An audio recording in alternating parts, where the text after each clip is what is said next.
You all to the latest presentation of the John Birch Society Speakers Bureau. I think you're in for a treat tonight. We have a terrific speaker. The John Birch Society, of course, was founded in 1958 to bring about less government, more responsibility, and with God's help, a better world. Now I'd like to introduce someone that I used to be in as an employee, but he was quite a taskmaster and continues to be, because he went to the Washington State Legislature, 8 years ago now, promising lower taxes, less government, and more freedom. And he has never, ever wavered from that goal. He has been true to each vote, even when there was a slight error. He would make certain that it was corrected. I want to introduce Representative Matt Shea to introduce our guest tonight.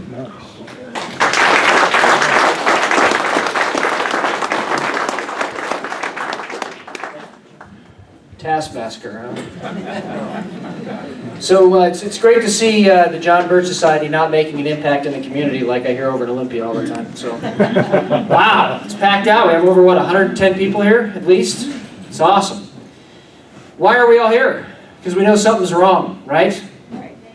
We know something's wrong. Yeah, for sure. You can call it Agenda 21 or Agenda 2030 or whatever name they come up with next, but we know something is wrong. And there's one man that I have met that made Agenda 21 a household name, a word that the liberals couldn't even rehabilitate. And I am glad he is here tonight.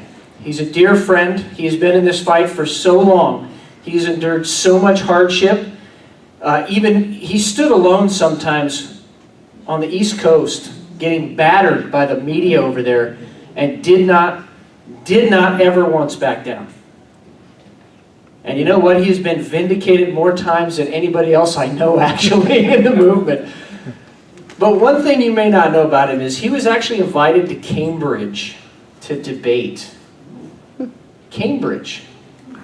And as he told me earlier, he said, that's one of those things you don't want to go to, but you can't turn down, right? Because they recognize him as the expert on land use regulation and property rights in the United States of America. So let's please give a capital of free Washington, Spokane Valley welcome to my great friend, the president of the American Policy Center, Tom DeWeese.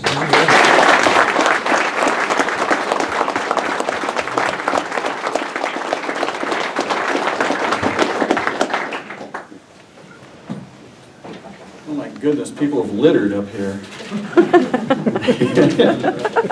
Thank you very much, Matt. I want to tell you, I have more respect for Matt Shea than about any elected official in this country. He is just absolutely awesome, and I am so proud to call him my friend. And he's put together this Freedom Coalition in the state legislature, and over the last 3 years or so, they have managed to get as many as 30 different bills passed, every one of them designed to reduce the size, power, cost of government, and that is just awesome that you've got that. I am absolutely thrilled that all of you are here. This is my 4th city in 4 days, and it's been a wild week. We've gotten incredible response, incredible energy that has taken place, and I'm excited about that, because one of the things we're really kind of worried about that's happening, there was a lot of energy in the last election. People rose up and we elected a new president to the shock of the world. And one of the things I've seen happen, I saw it happen with Ronald Reagan.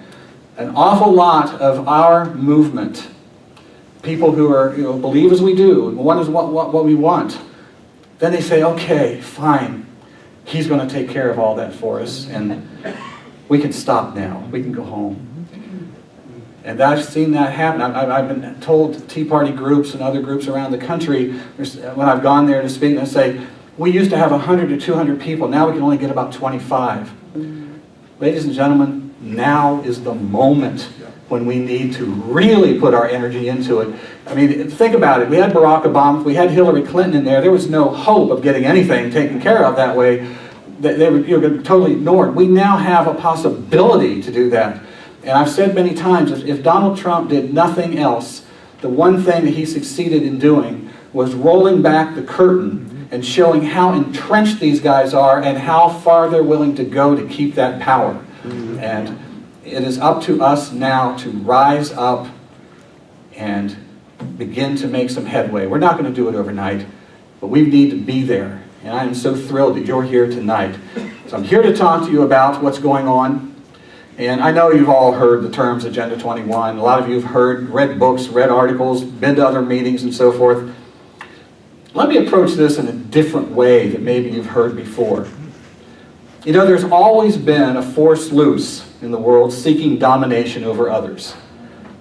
Usually it's a drive for power's sake, conquer other tribes, kingdoms or nations, grab their resources, enslave their people, build wealth and power, rule the world. These guys, these megalomaniacs like Napoleon and Stalin and Hitler, these kind of people, they've always sought to control. Kings thought it was their right to do it. We had secret societies that have plotted to gain power and control over the world, no matter how demented their ideas might be. And each tried to gain it in a different way. Most of the time, they're putting armies in the field. They are moving in to conquer countries. They're killing people. There's wars that break out. And the truth of the matter is, no one has ever succeeded in controlling the world. They've always failed for one reason or another. Hitler and Napoleon failed because they forgot Russia has winters. So that's what happens when you don't read don't read the history, Hitler. Well, the other thing that they've forgotten is that people who are facing oppression in their own country, over their own families and so forth, fight back more passionately to defend their homeland and defend their families. And this is the reason why these efforts have failed. However, what if such powermongers who want to rule the world could find a way to keep their aggression under wraps and out of sight from those that they intend to conquer until it's too late? Better yet, what if they could actually get their targeted victims to help them achieve their goal to control them? No armies in the field, no shots fired. Instead, the people that they're working to control gladly pull in the Trojan horse and celebrate its arrival. What if there was a way to organize the world under a single unifying plan by nearly everyone? Everyone believes it's a fact and it's necessary. Everyone would be convinced that to oppose such a plan would be a direct threat to humanity. Acceptance of that plan would see every nation voluntarily surrendering their independence and their sovereignty to these aggressors.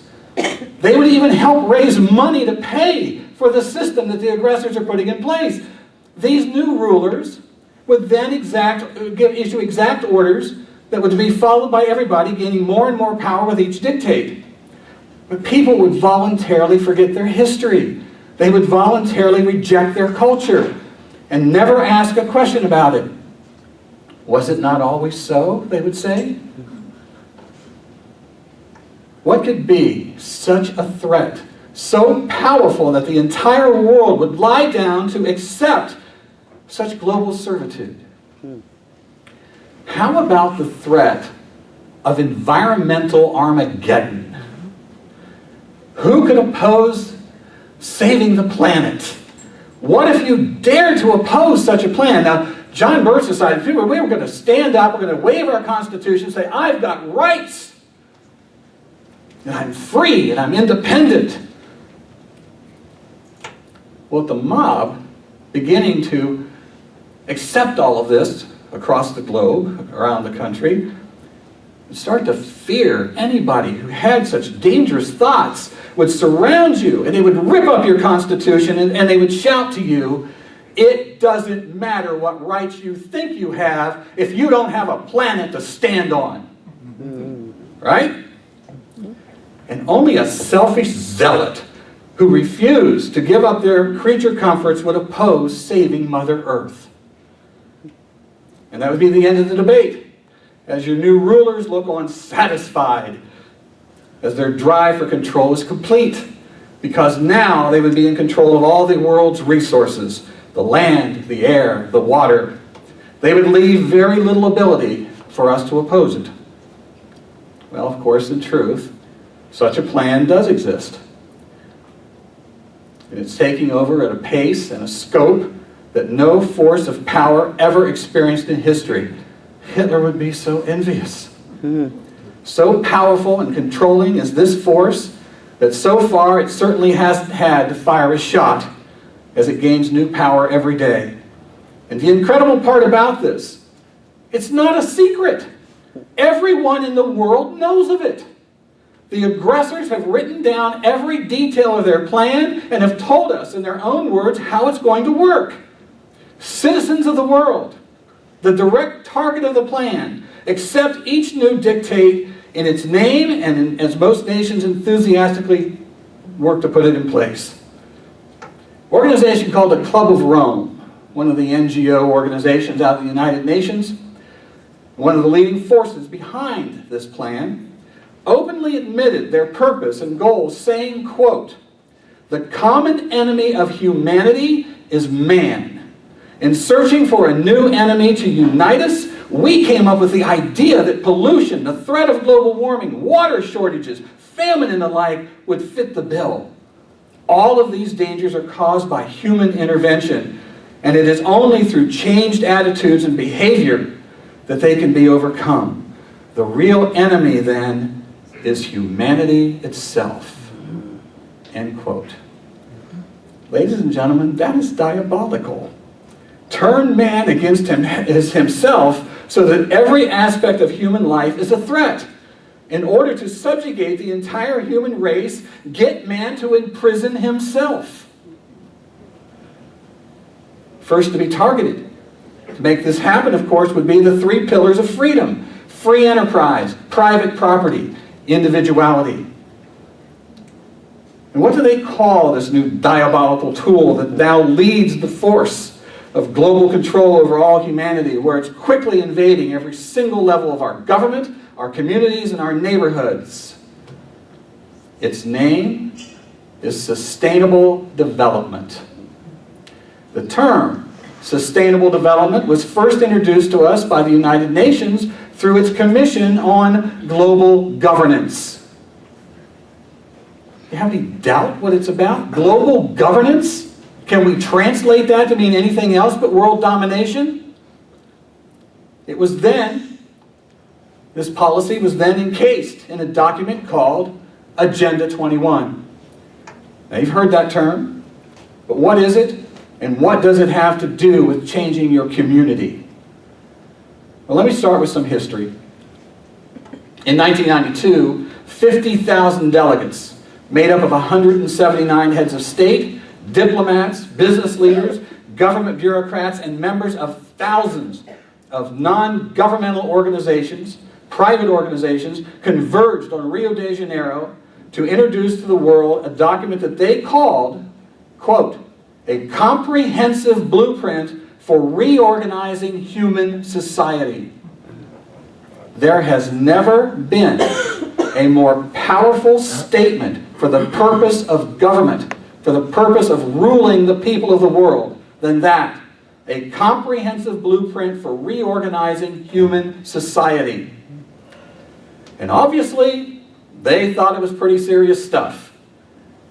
50,000 of them met to do this. Then, Nancy Pelosi introduced the idea in a resolution to the U.S. Congress later that fall. And what did she say it was? A comprehensive blueprint. I've got the C-SPAN video on my website at AmericanPolicy.org if you want to see it.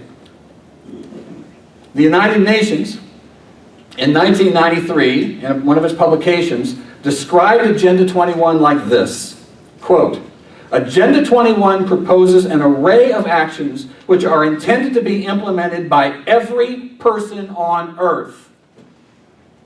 Where's your freedom of choice in that statement?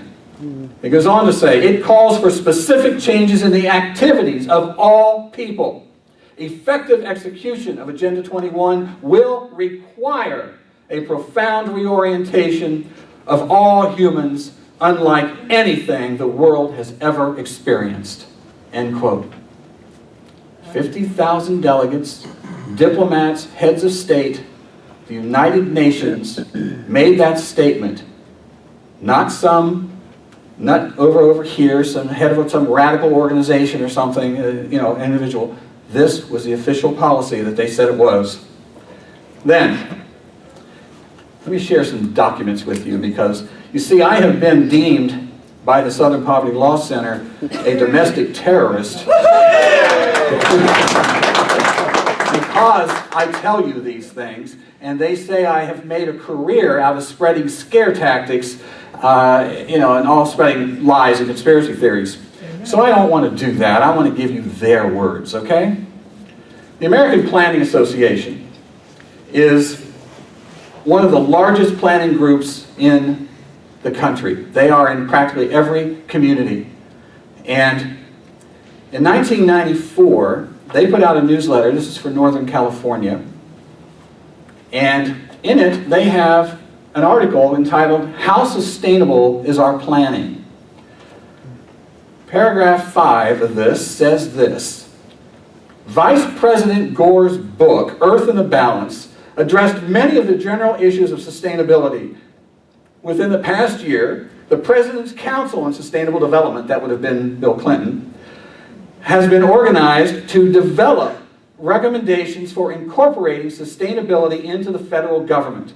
Also, various groups have been formed to implement Agenda 21, a comprehensive blueprint for sustainable development that was adopted at the 1992 Earth Summit. In that one paragraph, that ties the American Planning Association to Al Gore and Earth in the Balance, sustainable development, the President's Council on Sustainable Development, and Agenda 21. But you go on their website, they've got a whole section on there that says, oh, that's all a big conspiracy theory. We won't do anything like that at all. Funny, in 1994 they did. Then, in 1997, put it there, the United States issued this report. This is a 70-page report in 1997, 5 years after Agenda 21 was introduced. This is addressed to the United Nations to give a report on the progress in implementing Agenda 21. I testified before a Maine legislative committee a couple years ago, and before that I was brought in to talk to a reporter, and I walked up to him and I said, "Here, hold this." And he said, "Why?" I said, "Because they're going to tell you it doesn't exist. It's in your hands." You know? He looked at me a little funny. And I keep these papers straight. There we go. In 1998, in the Congressional Record, on a report on the EPA's Challenge Grant Program, it says the Challenge Grant Program is also implementation of Agenda 21. And then finally, in 2011, the EPA puts out a report, The History of Sustainability, and page 5, Agenda 21, and the whole report on it, the President's Council on Sustainable Development and how that worked. What do they call it? A comprehensive blueprint. So, on and on it went. The blueprint, the plan, the consensus, the direction for changing how people will live. Here was the plan for the 21st century, how all human beings were going to live. And boy, they were proud of it. Everywhere you turned. Fact is, it wasn't until about the mid-2000s that such pride in this and openness about it changed to denial and charges of conspiracy theories. And why is that? What happened? Well, that's when I and the John Birch Society and several other folks started to reveal the truth. Actually, we've been revealing it for a long time before that, but people weren't listening. Finally, it was starting to take hold. I wrote an article in at the beginning of the Tea Party, and they were talking about end the Fed and lower taxes and things like that. And I wrote an article and I said, you cannot restore the Republic without this information, and told about Agenda 21. And it went viral, as they say, through the Tea Party, and it became one of the top 2 issues as a result of that. And when that happened, then all of a sudden, all of this denial started. Suddenly, the sustainable development movement became hard-pressed to remember anything like that. Never heard of it, went the cry. One of my favorite things they say is, there are no blue-helmeted troops at City Hall. And the thing they say now is, oh, you mean that innocuous 20-year-old document that has no enforcement capability? It was just a suggestion. Well, fact is, Agenda 21 certainly does exist, and it's being enforced at every single level of our government. So why is it a threat? And how did it get into your community? Because it's here, I guarantee it. To understand the true threat of Agenda 21, you must first understand, number one, it is not an environmental policy. It is not designed to protect the earth. Global warming is the most valuable tool they have, because the threat of environmental Armageddon has got normally sane people throwing their liberties on the bonfire like a good old-fashioned book burning. We've got to save the planet. Agenda 21 is a threat to our nation, to your local community, to you, because it is a comprehensive blueprint specifically designed to change our way of life and our form of government. That's its true purpose. That's why they call it an agenda. The official policy of Agenda 21 is called sustainable development. You're going to hear that term used anywhere you go. It's in the news, it's in advertising. Companies are now, you can get this because this is grown sustainably. You hear it everywhere. Farming practices, energy use, local development.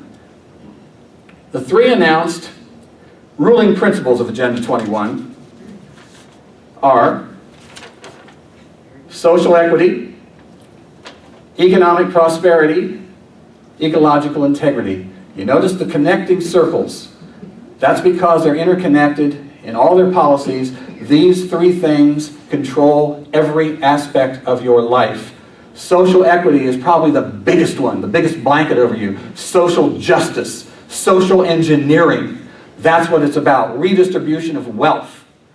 And everything we're hearing today about how we've got to get rid of our culture, get rid of our history, racist, all that kind of stuff we're hearing, those are all cries of social justice.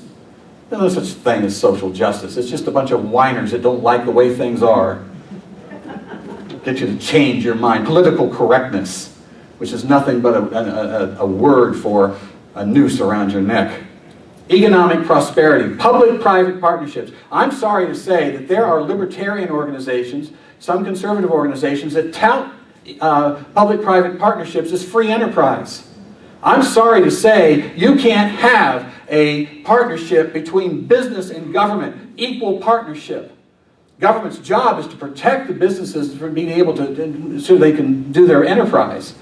But partnership, equal, what you're ending up with are certain corporations that are willing to play ball, and they use the power of government to put their opposition out of business.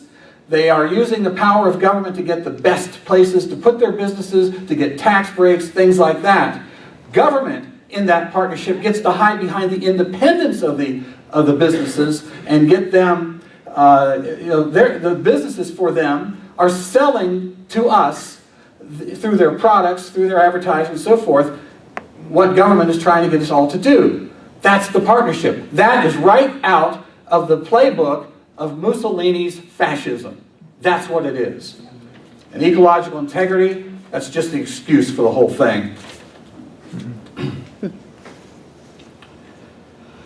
Now, in 2015, the United Nations held yet another international meeting with thousands more delegates, basically a repeat of 1992, and they introduced the 2030 Agenda. Now, when I talk about Agenda 21, I have people rush up to me, no, Tom, it's now the Agenda 2030. They've replaced that. No, they haven't. It's exactly the same plan. They're just getting more bold in telling you more details. In 2000, they had the Millennium Summit.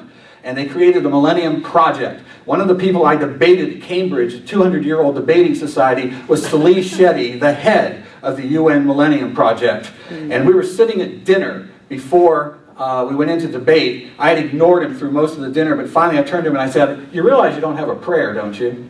And he looked at me and he said, "About what?" And I said, "Eradicating poverty," which was our #1 goal, using redistribution of wealth. And the goal was by 2015.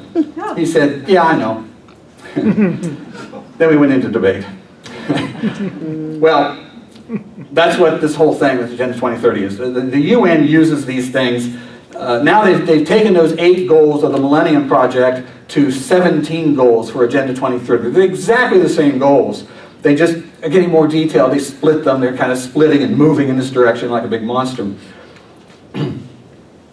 So, and again, all it is, it covers redistribution of wealth, control of land and water, control of food production, lifelong learning and education. Lifelong learning, we used to think, remember under the Clinton administration, they were talking about getting computers in the classrooms for kids that were a little bit slower, didn't quite get it. I was one of those in math. And they, this would give them a specialized education program just to help them move up. This is how it was sold. Lifelong learning. Got opportunities for the rest of our lives. We're going to have the opportunity to learn. It's all a lie. Those computer programs test and test and test the kid on his attitudes, values, and beliefs, not academics, until he starts to give the right answers. And then it's a successful academic exercise. And the lifelong learning, that's the way we make sure that once we've produced a global village idiot out of the classroom, that they stay a global village idiot for perpetuity. That's what it's about. It's all still Agenda 21. It's still a drive for control of the entire earth and everything and everyone in it. And sustainable development is still the driving force to make it all reality. So, now we live in a world of sound bites. We're supposed to be able to say things in quickie little sentences so we all get it. Because everybody has the attention span of a gnat, understand? Well, to take an issue like Agenda 21 and try to put it in a soundbite is literally impossible. And people are just overwhelmed by this huge thing affecting every part of their life. I've done my best to put this down to help you understand how they're implementing this in as short as possible. There are 3 main points of attack through the enforcement of sustainable policy. 1, destroy private property ownership and control. That's #1. You cannot implement sustainable development without destroying private property rights. Private property rights are in their way.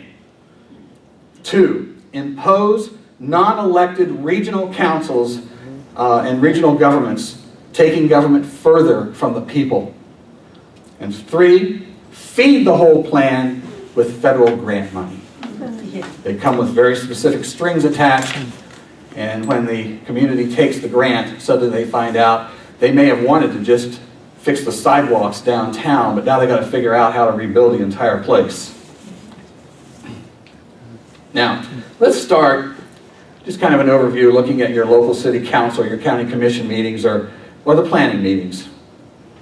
First, you're going to hear a completely new language that's being used. You're going to hear these words: wetlands, conservation easements, watersheds, viewsheds, rails to trails, biosphere reserves, greenways, carbon footprints, partnerships, preservation, stakeholders, land use, environmental protection, development, diversity, visioning, open space, heritage areas, and comprehensive planning. It's all part of the new language of government. And what you'll rarely hear are references to private property, free enterprise, or the considerations for individual choices. You will also notice, as you look around the room, in a city council meeting or what have you, there's a lot of faces there that, really aren't all that local. You don't recognize them. But they seem to be wielding an awful lot of influence during the meetings. In fact, you may notice your elected representatives giving them a lot of attention. Who are they?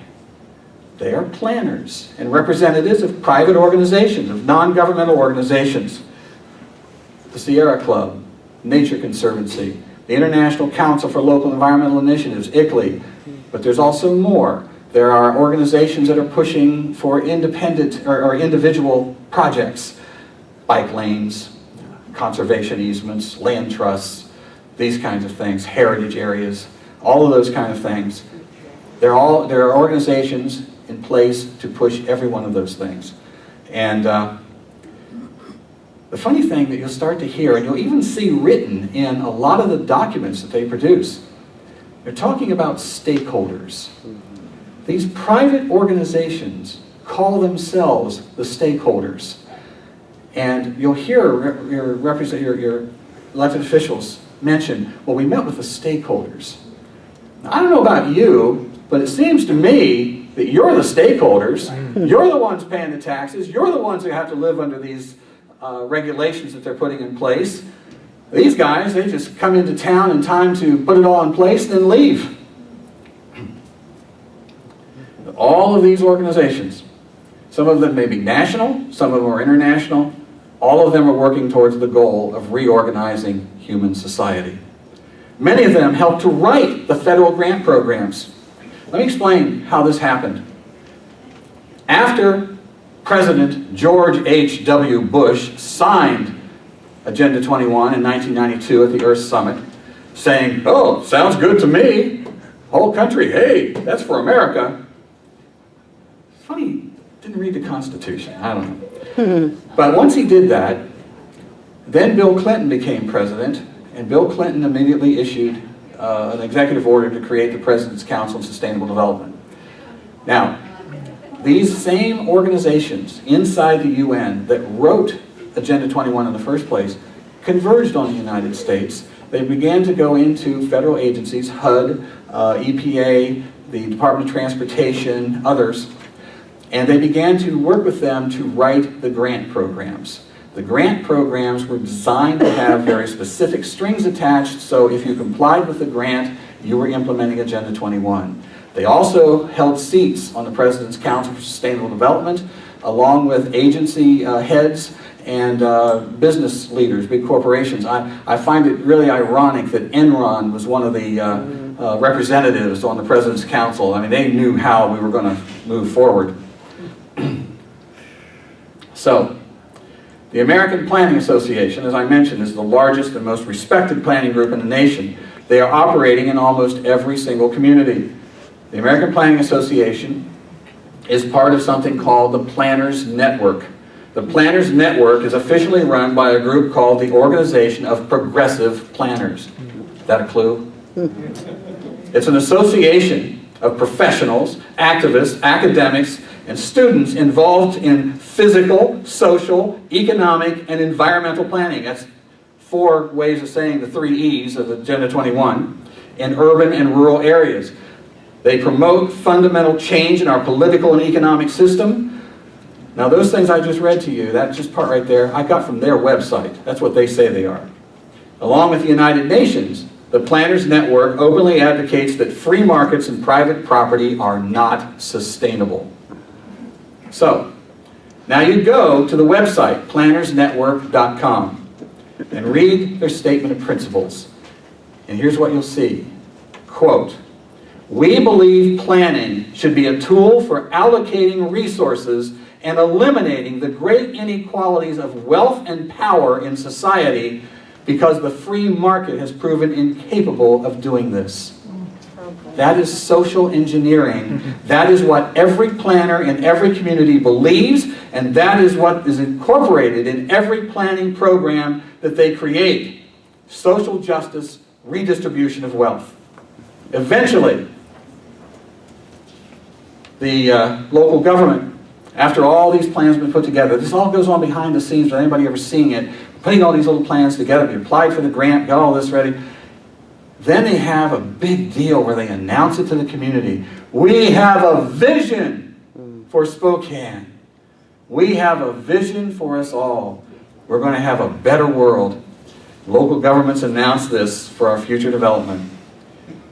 And they begin to put this in place. You begin to see the establishment of water councils, energy councils, development councils, land councils, all designed to control each of these vital needs. You'll also find, in a lot of them, the requirement to, in building codes, to follow international plumbing codes, international electric codes, things like that. All part of the local program. One of the main effects of these visioning plans is that private property rights begin to disappear. As land use becomes tightly controlled, taxes go up to control energy use. Community development begins to mean the use of eminent domain to tear down neighborhoods and replace them with pack and stack high-rise housing. Most importantly, as the grants and the stakeholders begin to take hold of the community, watch how the function of legitimate elected government within the sustainable system becomes little more than a rubber stamp to create and enforce the dictates of these non-elected stakeholder councils. Ladies and gentlemen, this becomes the demise of representative government. Why go to the polls and elect somebody? You vote for somebody because you like what they have to say and what they think the future for the community is, that you like that. But we're getting to the point where they don't have the opportunity to exercise that because the grants and the NGOs are there. And a little later I'm going to show you exactly how all that works. Once the councils are established, it becomes much more difficult to discuss issues with your elected representatives. Because now, instead of being able to sit down and have a cup of coffee with them and say, Harold, what are you thinking here? Well, let me think about that. Let's see.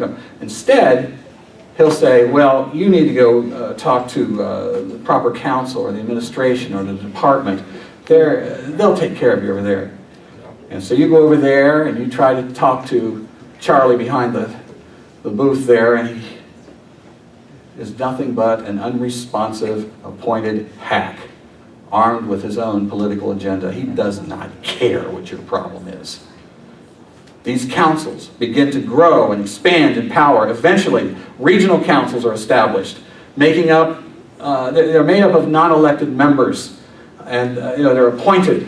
They're supposed to represent whole areas, sometimes as many as 15, 16, 20 counties. All of them working to impose the same policies to every community under one umbrella. Now I have people in these positions telling me, Tom, there are elected people on those councils. We have some mayors, we have some city council, we have some county commissioners. You know what? Maybe true. But they weren't elected to be on that board. And now they're able to work behind the scenes, behind closed doors, without having to answer to the people. There they are. Regionalism is designed to undermine and replace locally elected representation. It takes government further from the people. And now today, we've got programs out of the federal government, particularly HUD, which will automatically put your community into a region. Sometimes the communities don't even know they've been put in the region. You've heard of affirmatively furthering fair housing? Yeah. Have you heard this? This basically was pieces and parts came together through Obama executive orders. And interesting thing happened a few years back.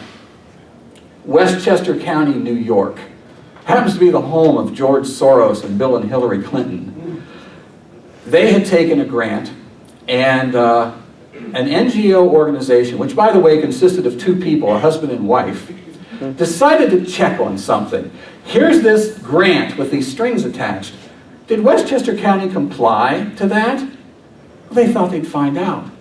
And they found out, well, there was pieces and parts they didn't impose in it. So they filed suit. They won a $60 million lawsuit. That was more money than the county had gotten in grant money. And the funny thing was, this two-person NGO put a bunch of that in their pocket. What a great deal. Well, HUD suddenly stopped in their tracks and they looked at this and they said, wow, look at this. And they began to use that as their model. Next stop, Marin County, California. Then a county in Iowa and other counties around in other cities around the country.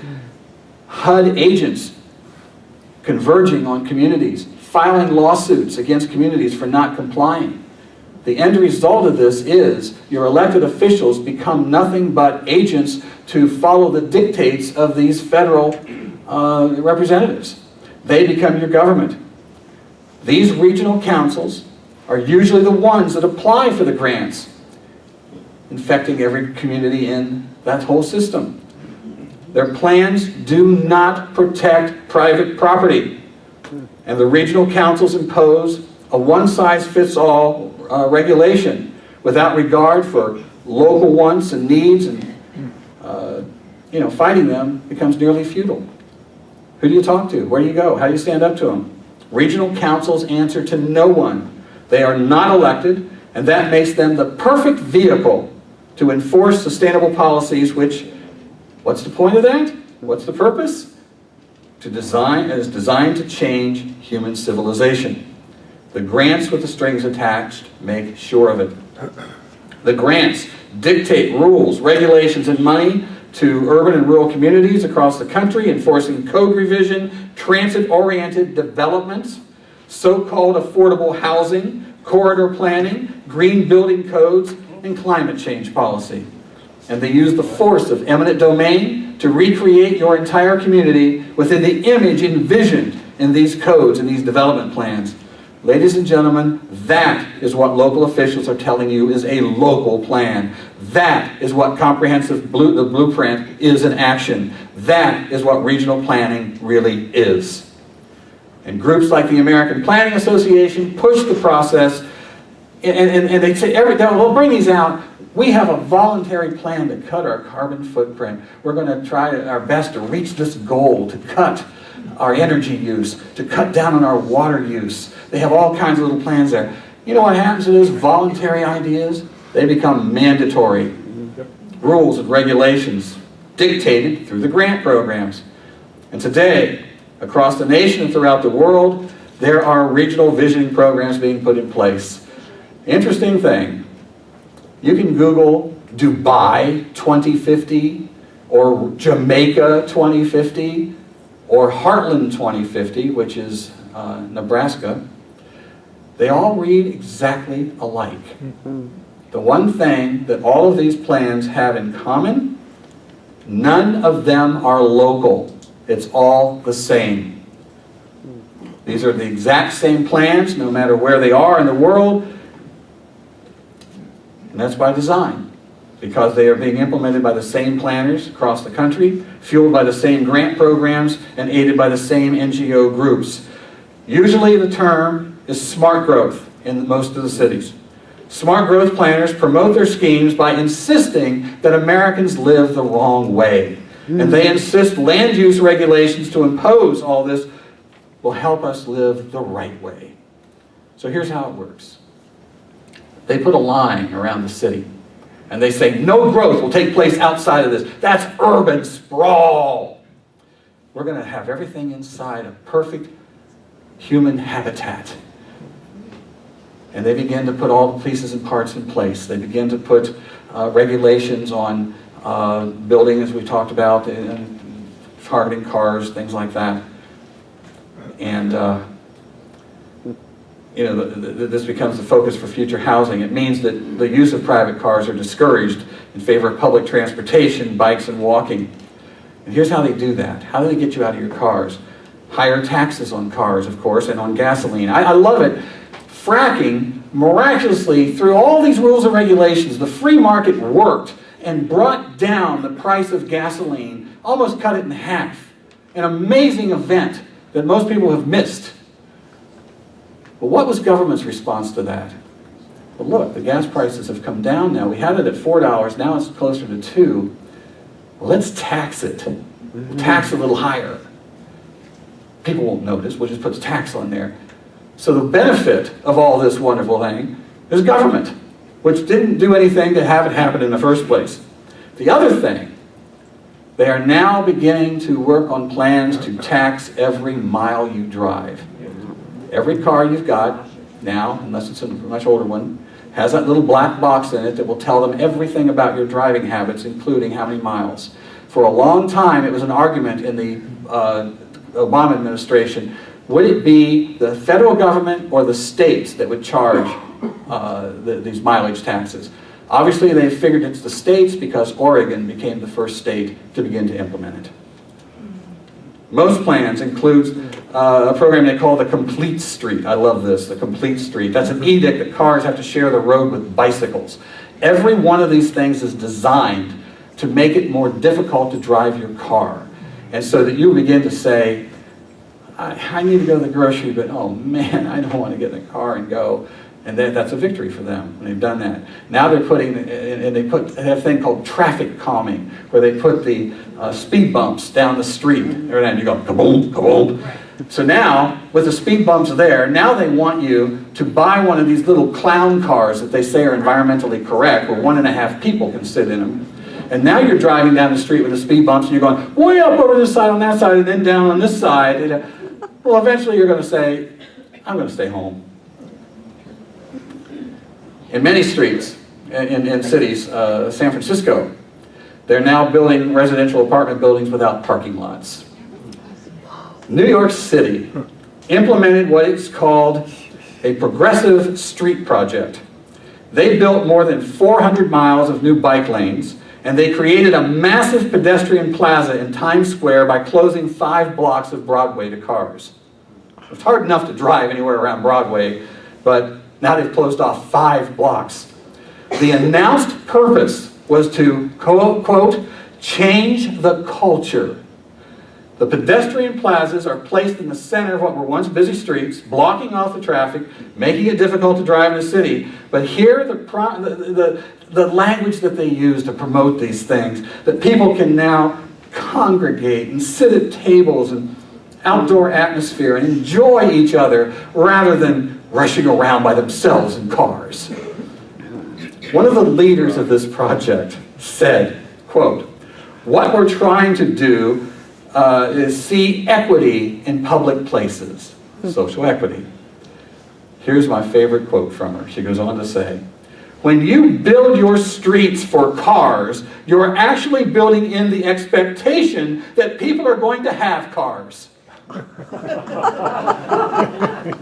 So you stop having streets, people obviously would stop wanting cars. Then she went on to explain, it costs $10,000 per year for a household to own and maintain a car. We're talking about building an affordable option for people to get around. Social engineering, social justice. I was speaking in Atlanta a few years ago, and one of the other gentlemen who was on the podium, Atlanta was really working to push their light rail train system there for this very purpose. And they had told, in the promotion of it, here's what it'll cost, and here is how many riders we expect. Well, this guy decided to do a little experiment, and he did an overlay. And here's what he found out. For the amount of money that they said it would cost to build, for the number of riders that they said that would be on it, he figured out that he could buy a limousine for each one of those riders and throw in a chauffeur.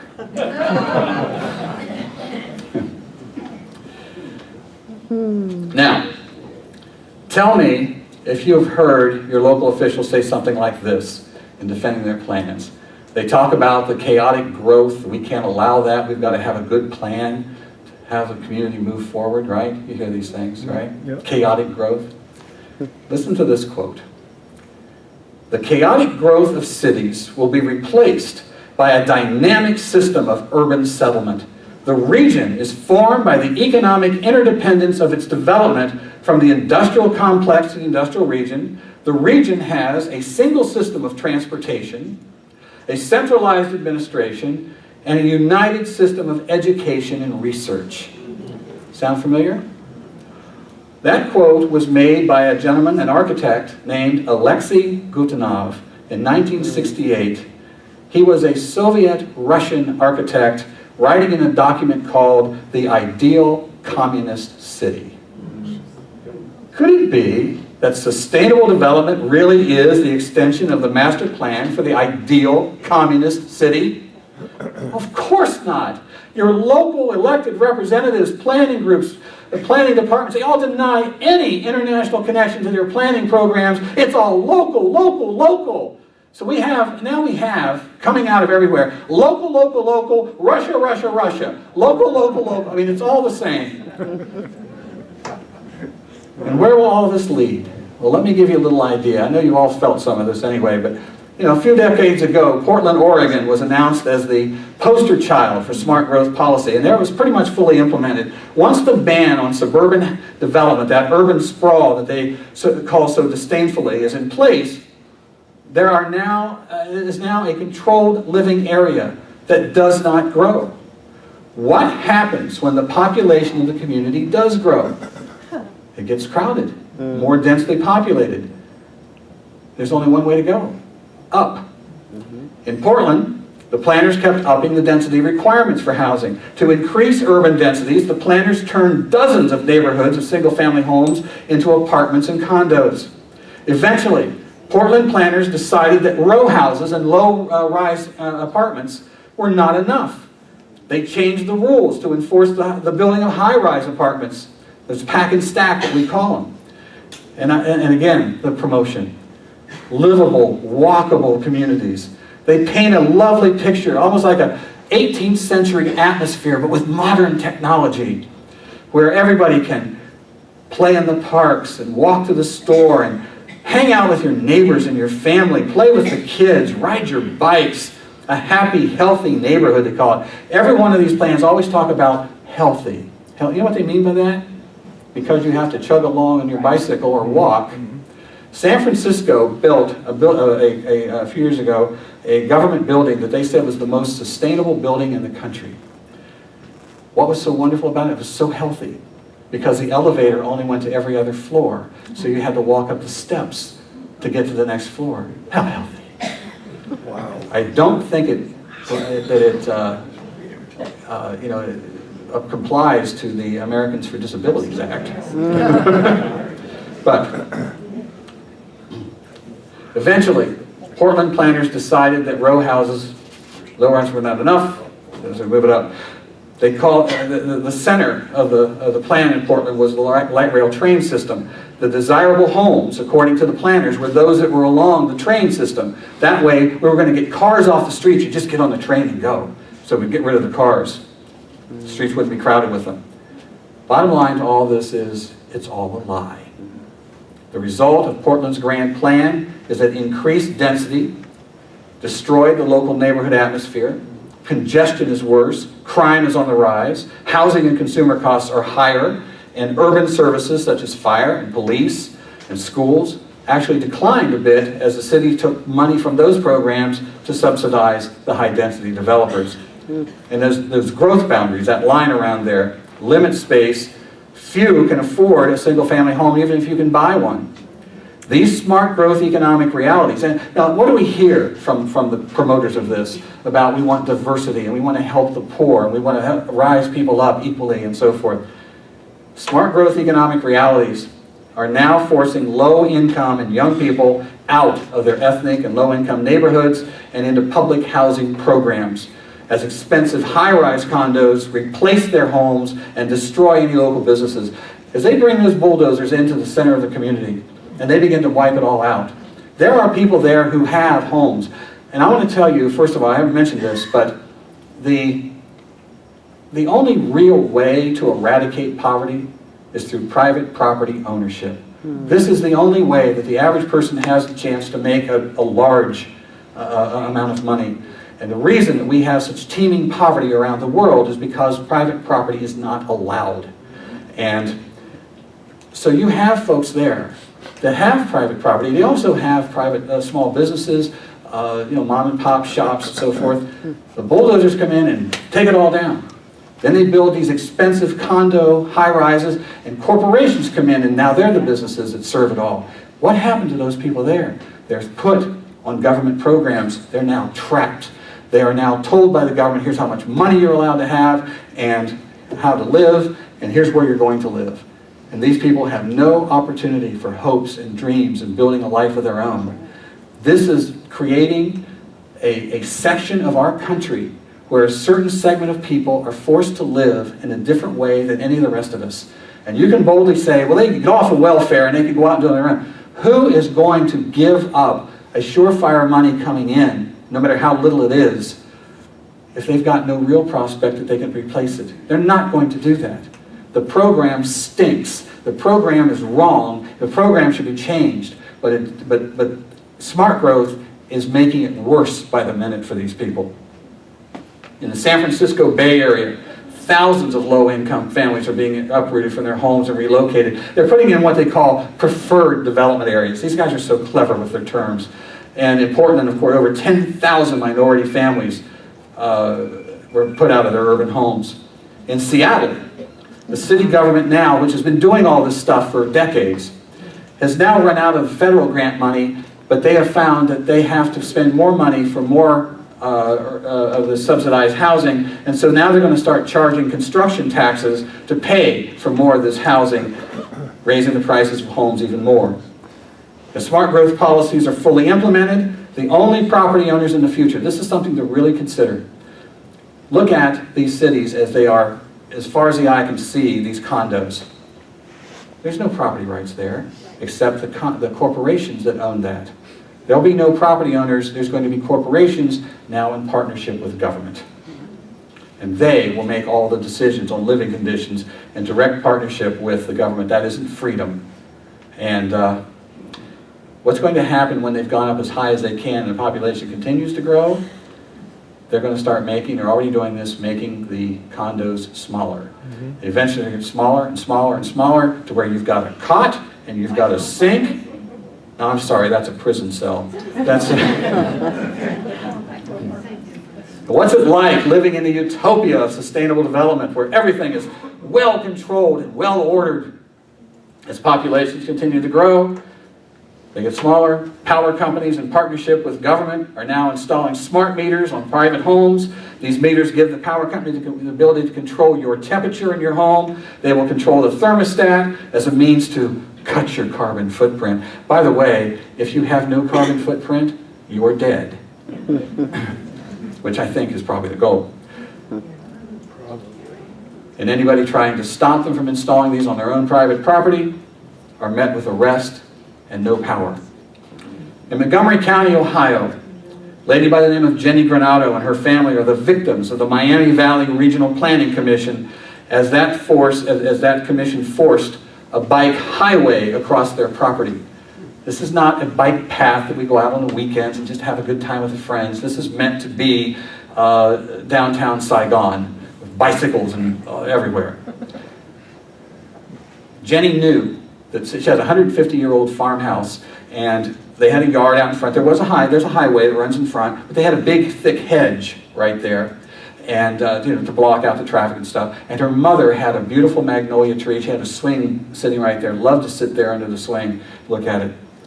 They knew something was coming, but they didn't know what and they didn't know when. One day, Jenny's mother heard a racket outside, and she went outside just in time to see the bulldozers take down the hedge and her magnolia tree. Her mother grabbed her chest and keeled over and died from the shock of it. One of the members of the Planning Commission said, well, stuff happens. I cleaned that up. Jenny went to the county commission and complained. And they said, we didn't do anything. That was a planning commission. We didn't do anything. The regional commission. So she went to them. They said, well, we didn't do anything. We just applied for the grant. No one was responsible. And that is the true reality of regionalism. These non-elected regional councils should never have the opportunity, the power to commit local communities, local elected governments to policies and regulations. They must only be done by people that you elect. You want them there. Little town of Rindge, New Hampshire. Didn't know anything about any of this stuff. Tiny little place. I was honored to speak there a couple years ago. They realized something weird was coming out of the county commission. Weird policies. They began to look into it and everything. Long story short, in 1 year's time, they replaced the entire county commission, and they passed an ordinance that said that this local government cannot apply for a HUD grant without a vote of the people. That's the kind of thing that we need to do with this.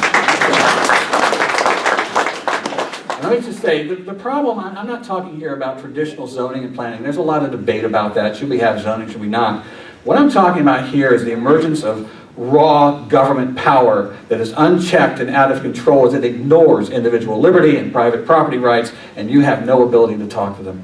Further, we see more and more governments armed with the federal grants imposing these arbitrary rules, and they're putting everybody in a one-size-fits-all straitjacket. More government power leads to more government corruption. And I don't care, even if you believe there needs to be changes in our society to protect the environment, surely any honest American would admit that such actions by government are out of line.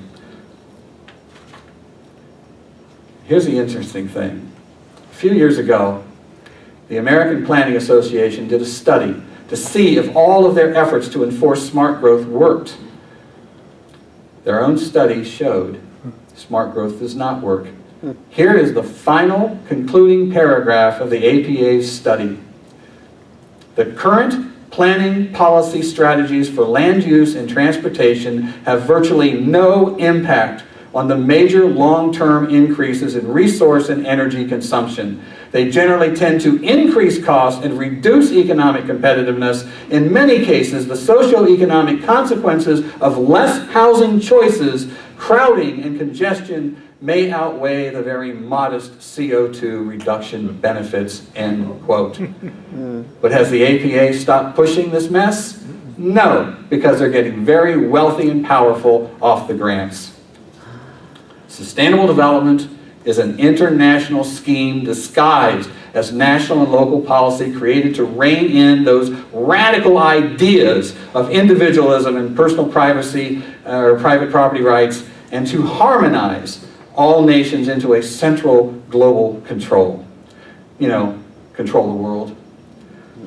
And if we allow them to change and control our system of government, then we will go into the dark ages unknown in human history.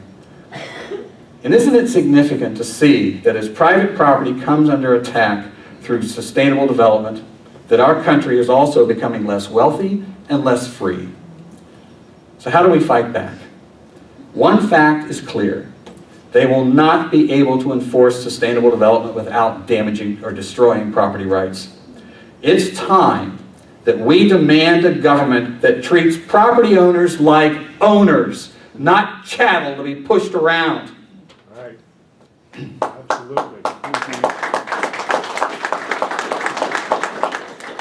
Stand up for property rights, and we can stop sustainable development. We can put a cork back in government. But we got to have leaders who understand that and who are willing to do that.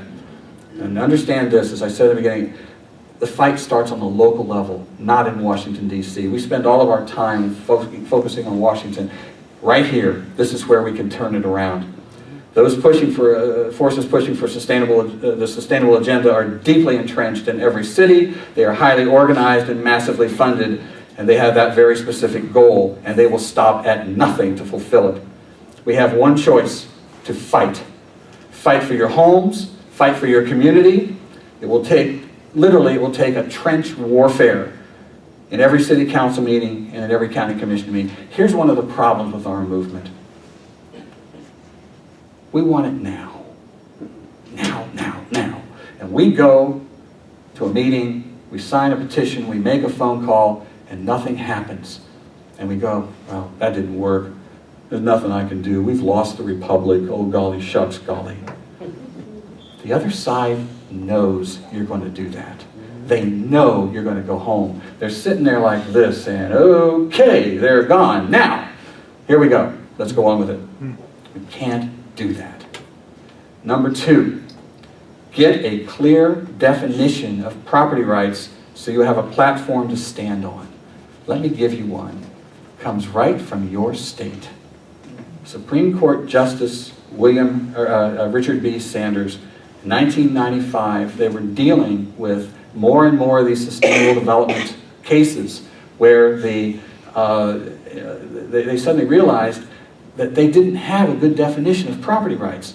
So Justice Sanders wrote this, quote, "Property in a thing consists not merely in its ownership and possession, but in the unrestricted right of use, enjoyment, and disposal.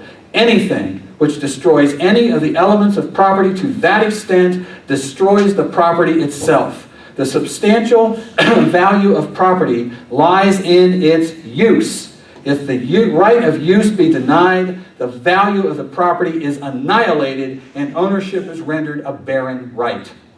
That is exactly what you're dealing with. You pay your mortgage, you pay your taxes, and every other decision on your property is made by somebody else. You can't use it unless somebody else says you can. That's a barren right, and your property rights have been annihilated. He's absolutely, perfectly correct in that. Achieving private property ownership and its unrestricted use is the foundation for a nationwide revolution of freedom. Demand it. Demand it. Agenda 21 is the common core, and it has already invaded every corner of our lives. And sometimes I know it feels hopeless. I know. I've been all over the country. I've seen wonderful, courageous people trying to fight. And you understand, this is a political movement. It's led by those who want to control our lives. They use the philosophical base of Karl Marx, the tactics of Adolf Hitler, and the rhetoric of the Sierra Club. Basically, everything connected with sustainable development translates to higher costs, shortages, and sacrifice. Now, what do we do about it? Will you, I know we've gone a little while, would you engage with me in an experiment? I want to show you something. Will you do that? Okay. Go on up, Jim. Jim's my assistant in this. I need 5 volunteers. What I'm going to do with this, come on up, five people. What I'm going to do with this is I'm going to show you your government. You know, you hear it hiding behind the closed doors. I'm going to show it to you. 1, 2, 3, 4. I need one more. One more. There you go. Okay. What we're going to do, I'm going to have an election. You are a county commissioner. You are a county commissioner. You are a county commissioner. Appointed. No, I'm electing you. You are a county commissioner, and you are a county commissioner. Now, these guys have run for office, and you've been involved in your community, right? You go to meetings, you're concerned about what's happening, you've spoken out, all of you have done that, right? You said it right in your hat. You know, okay. Good people, they're not evil people, they're good people, they want to be involved. And now, you are here tonight and you're hearing me talk about Agenda 21 and sustainable development. Now maybe you're going to get all energized tonight, that's what I'm hoping you'll do, and you will come, begin to get organized, and you're going to go trooping in to city council or county commission, and you're going to go up to them and say, and they're going to ask for time to speak, and they're going to graciously give you 3 minutes to say what you have to say. And usually now their chairs are way up here high, up on high, they can look down at you, and you get up there and you get those 3 minutes to say, you're imposing Agenda 21, United Nations Agenda 21. And what do you get when that happens? You get the eye roll and the sigh. Ah, can you all do that? The eye roll. This is what we get. And they just kind of dismiss you. Now, why is that? What is it that has happened to take place here? Well, you see, I need 4 more volunteers. 4 more. Well, come on. Come on. This is our movement. Are we going to save America or not? You can't do it in the chair. Well, I only need 4, but but I'll get to you. I need you in a minute. 1, 2, 3, 4. Okay. You are the Sierra Club. You are the International Council for Local Environmental Initiatives. I don't think I can do that. You are the American Planning Association, and we got one more thing. Yeah. You can take that hook off. Some of it, yeah. This is a local environmental group. Now, every community has one.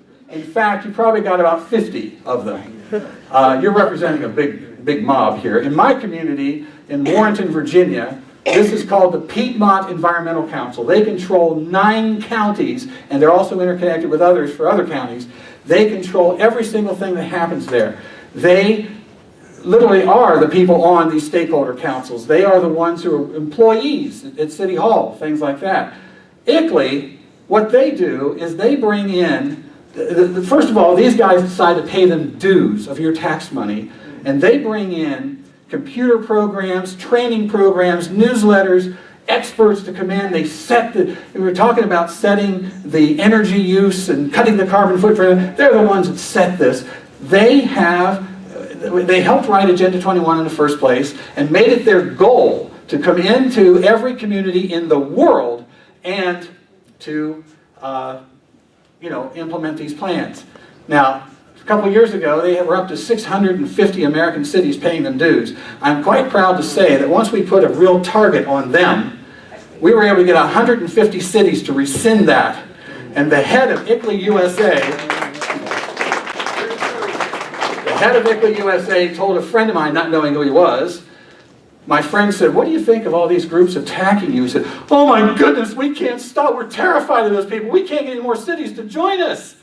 Yes. ICLEI, American Planning Association, we've talked about. Now, you guys step forward here, as county commissioners. You guys stand behind them. Okay? Now, you go in there and you go, "You're imposing Agenda 21," and talk about all these things. These guys are standing behind him going, "Shh, don't pay attention to them. Guy's a nut. He's a nut, don't pay attention. By the way, I got that special money for that project for you." Yeah. That's what they're saying back there. But that's not everything. I need 9 more volunteers. Come on down. All right. Huh? If I volunteer, do I get to be Antifa? If you don't volunteer, I'll turn you into Antifa.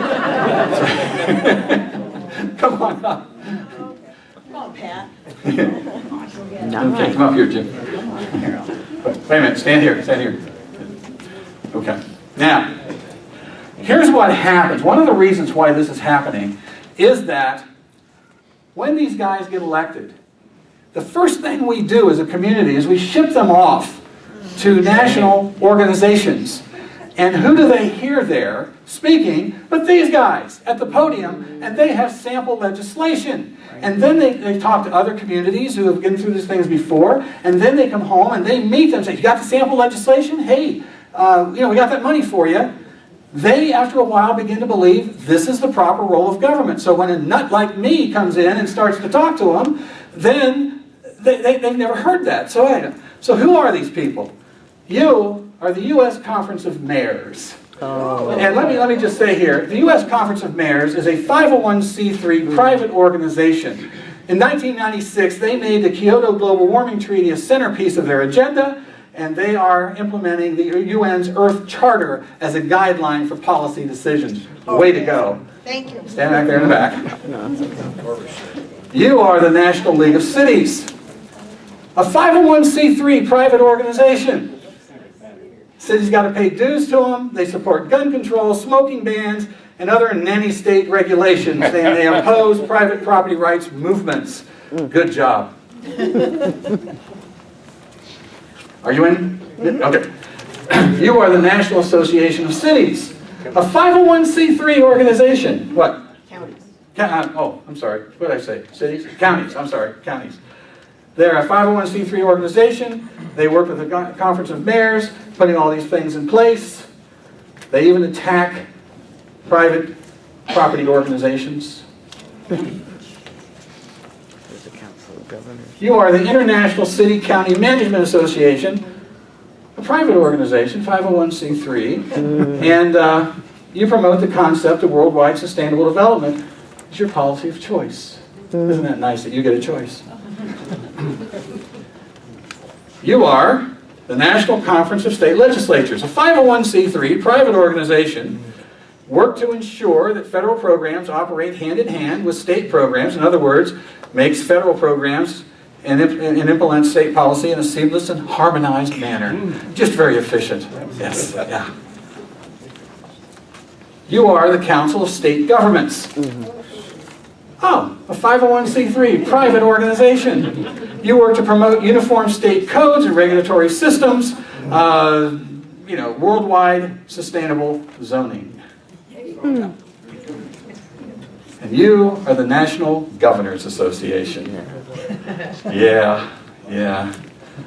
501c3, private organization. Interesting. You work to block workforce requirements for welfare benefits. Good going. Yeah. Okay, we got to hold that one. These two. You are the Environmental Protection Agency. You have been the sledgehammer for years to impose all that. I need one more. I need one more here. Huh? You are the Housing and Urban Development Agency. And I told you about AFFH. By the way, Baltimore, the NAACP filed a lawsuit against the city for non-compliance. What they were saying was that putting all the Section 8 housing in one place causes ghettos, and that's not fair. And so they win a $30 million lawsuit to force Baltimore to build Section 8 housing into upscale neighborhoods because that'll make us all fair and equal. Way to go. I need one more. One more. Oh, I need this one. You are taking the walk of shame because you are the National Association of Realtors. The #1 organization in this country that ought to be the biggest defender and champion of private property rights are one of the major proponents of sustainable development, smart growth policies.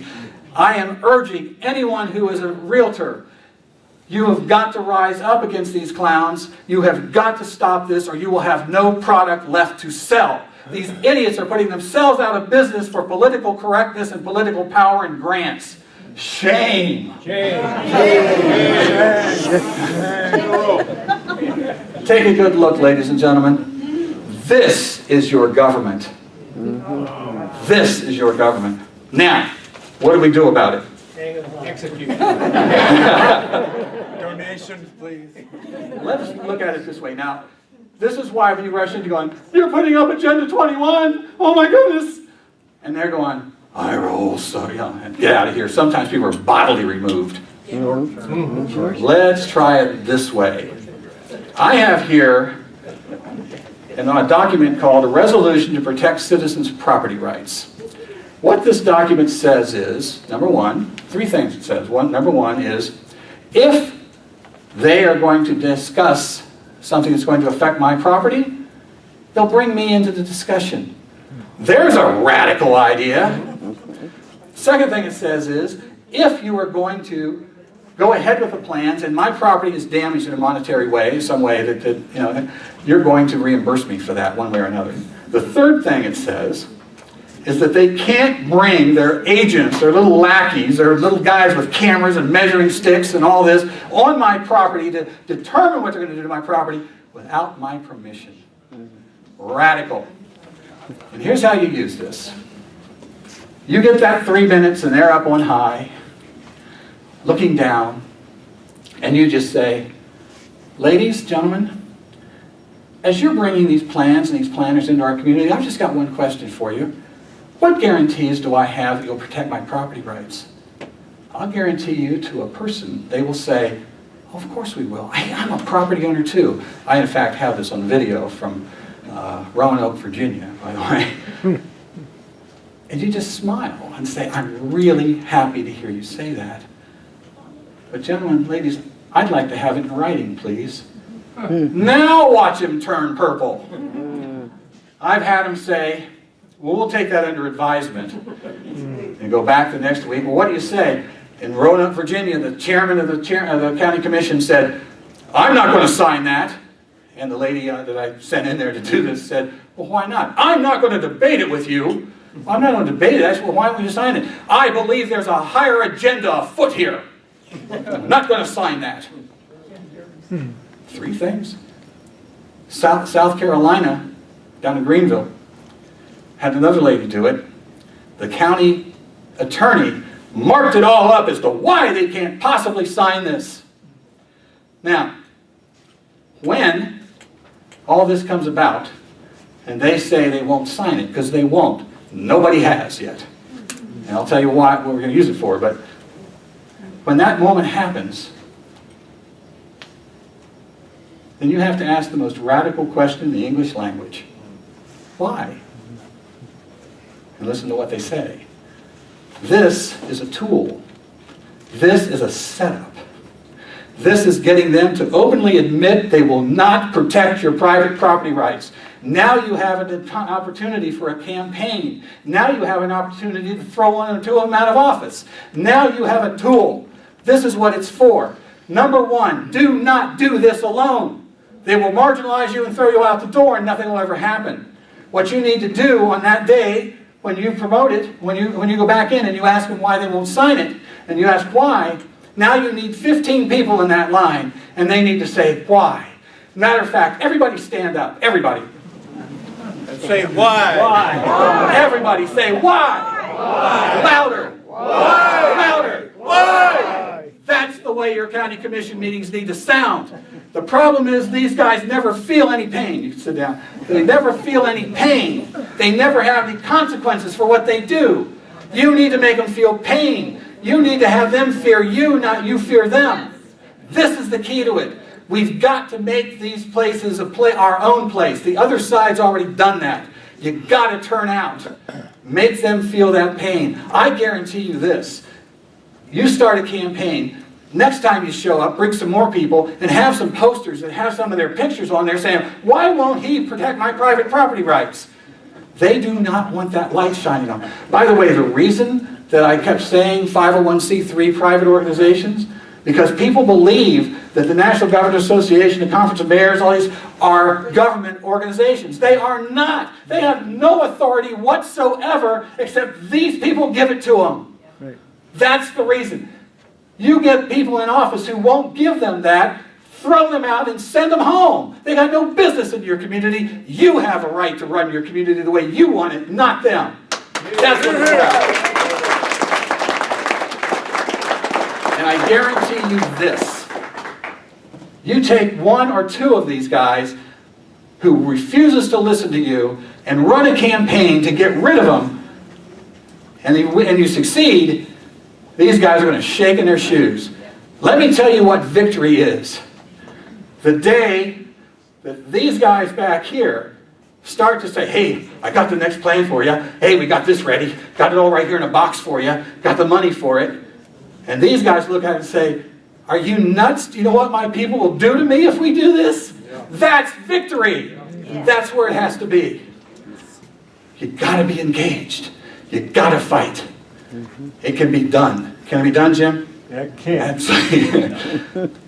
This. Get these people to sing these commissioners' song like You're Gone. Shake, rattle, and roll. Elvis is up front, so you commissioners won't listen to us and do it.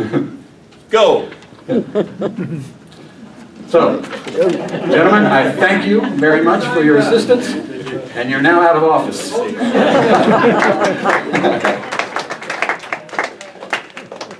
Boy, I had fun being a commissioner. Yeah, good. Thank you very much for all that. And you get the picture, ladies and gentlemen? This is what we're up against. What I have 20 people up here. Take that by 10 behind them. All the money, everything. We are in a crisis situation. We are fast losing control of our government, but we are not out. It is not over. We have the opportunity to do this. I want you to fight like your lives depended on it. I saw on Facebook the other day, I saw a t-shirt for sale, and it said, if you're going to fight, fight like you're the third monkey on the ramp to Noah's Ark, and brother, it started to rain. I think that sums it up pretty well. You know, how many of you have seen the movie Robin Hood with Russell Crowe? You've seen this movie? When I watched that movie, it hit me that how similar our situation is today as to what it was back then. Here was a king who owned everything. He owned all the property, he had controlled all the money, he controlled the commerce, he controlled the law enforcement, everything. And so here you had all these people living under that.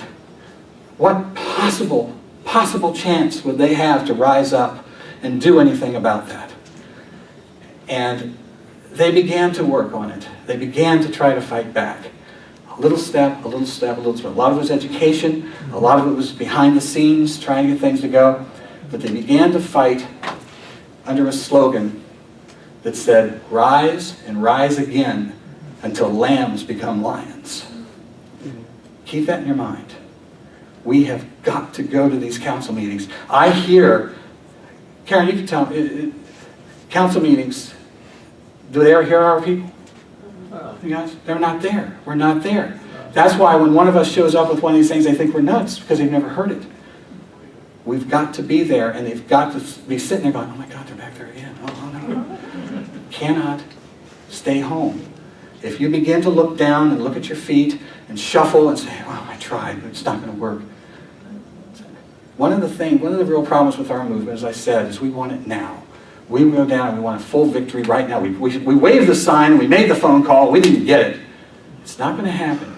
You've got to start looking at victories in incremental policies, in incremental ways.